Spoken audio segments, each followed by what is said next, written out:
জিহাদের ময়দানে একজন সাহাবী ছিল, সর্বপ্রথম তীর মেরেছিল। নাম কে বলতে পারবে? সাদ বিন আবি ওয়াক্কাস রাদিয়াল্লাহু তাআলা আনহু। উনি একবার আল্লাহর হাবিবকে বললেন, ইয়া রাসূলুল্লাহ, উদউ আল্লাহ আইয়াজআলানি মুস্তাজাবাদ দাওয়া। ও নবী, আপনি তো দোয়া করলে কবুল হয়, আপনি একটু আমার জন্য দোয়া করেন, আল্লাহ যেন আমারে মুস্তাজাবুদ দাওয়া বানিয়ে দেয়। কি বানিয়ে দেয়? মুস্তাজাবুদ দাওয়া মানে কি জানেন? যিনি চাইতে দেরি, কবুল হতে দেরি হয়। আল্লাহর হাবিব বললেন, ইয়া সাআদ, হে সাআদ, আতিব মাতাআমাক তাকুন মুস্তাজাবুদ দাওয়া। সাদ, তুমি যেটা খাবে এটা হালাল খেও, হালাল খেলেই তুমি মুস্তাজাবুদ দাওয়া। সুবহানাল্লাহ পড়বেন না? আকলুল হালাল শারতুন লিকবুলিদ দুআ। দোয়া কবুলের প্রথম শর্ত। হারাম খেয়ে দোয়া করলে ওই দোয়া কখনো কবুল হবে। তোমরা তোমাদের প্রতিপালককে ভয় করো, যিনি তোমাদেরকে সৃষ্টি করেছে একজন মানুষ থেকে, তারপর বিভক্ত করেছেন নর এবং নারীদের। ওই মহিলার প্রতি আসক্তির অনুভূতি কে দিয়েছে? এই মহিলাকে দেখে তোমার লোভ লাগে, এই আসক্তিকে। তুমি মহিলার সাথে ঘুমাও, নিজে খুশি হও, তোমার মহিলাকে খুশি করো, এই খুশির অনুভূতি কে দিয়েছে? তাহলে তিনি যেভাবে বিবাহ করে মহিলার কাছে যেতে বলেছে সেভাবেই যাবে, অন্য সে বিবাহ ছাড়া কারো কাছে যাবে না। আজকে সকালে গোলাপ ফুল দেখছিলাম, ফুল টুল দেখেন মাঝে মাঝে। গার্লফ্রেন্ডকে দেন নাকি? ওয়াইফকে দিবেন। কাকে দিবেন? বাসায় ওয়াইফকে দিবেন। ওয়াইফকে দিবেন, দিয়ে ভালোবাসার এজহার করবেন, বলবেন আমি তোমাকে অনেক ভালোবাসি। মেয়েরা এগুলোই চায় যে আপনি তাকে প্রশংসা করেন, ভালোবাসেন, আদর মহব্বত করেন। তারা এগুলোই মনে মনে চায়। হয়তো আপনাকে তারা বলে না, কিন্তু তারা এটাই চায়। যদি আপনি করতে পারেন, ইনশাআল্লাহ তারা আপনার কন্ট্রোলে থাকবে। যদি কাঠখোট্টা হয়ে থাকেন সাংসারিক জীবনে, তাহলে দেখবেন রসকস কমে গেছে আর কি। তখন স্ত্রীও খুঁজবে আরেকটা হ্যান্ডসাম ছেলে, হ্যাঁ, ফোনে, ওই কলিগের ওখানে, ব্যাংকে, অন্যান্য জায়গায়। এখন তো ফ্রি মিক্সিং এর যুগ।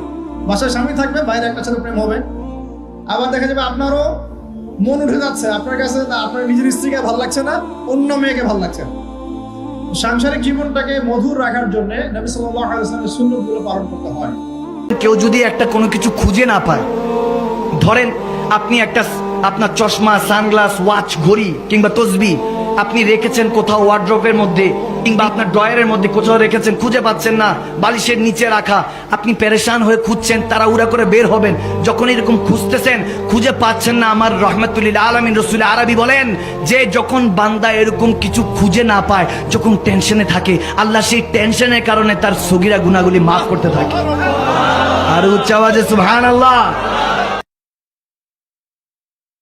এবং আল্লাহ পাক আরো কথা বললেন, ওয়ামা তিলকা বিয়ামিনিকা ইয়া মূসা, তোমার ডান হাতে এটা কি? মূসা আলাইহিস সালাম বলছেন, ক্বালা হিয়া আসায়া আতাওয়াক্কাউ আলাইহা ওয়া আহুশু বিহা আলা গনামি ওয়া লিয়া ফিহা মাআরিব উখরা। এটা তো আমার লাঠি, এটা দিয়ে আমি ডালপালা পারি, আমার যে গবাদি পশু চড়াই। আল্লাহ পাক বলছেন যে ছুঁড়ে মারো, আলকিহা ইয়া মূসা, এটা ছুঁড়ে মারো।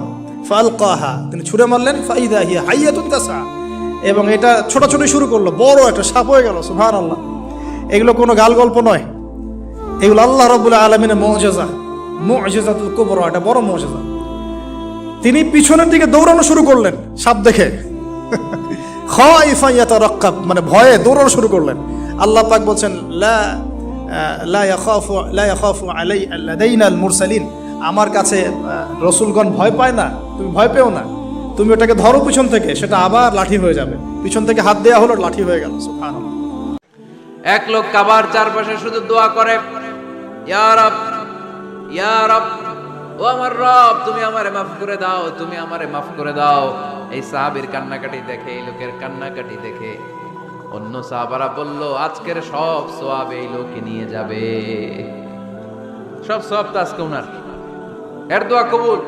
আল্লাহর হাবিব বললেন, ওয়া মাতআমুহু হারাম, ও যা খায় হারাম খায়, ওয়া মাশরাবুহু হারাম, যা পান করে হারাম, মালবাসুহু হারাম, তার ড্রেস আপ এটা হারাম টাকা থেকে আসে। ফাআন্না ইউস্তাজাবু লাহু, কেমন করে আল্লাহ ওর দোয়া কবুল করবে? আল্লাহ ঠেকা পড়ছে নাকি? ইন্নাল্লাহা তাইয়্যিব লা ইয়াকবালু ইল্লা তাইয়্যিবা, আল্লাহ নিজে পবিত্র, আল্লাহ পবিত্র ছাড়া কোনো অপবিত্র জিনিস গ্রহণ করেন না।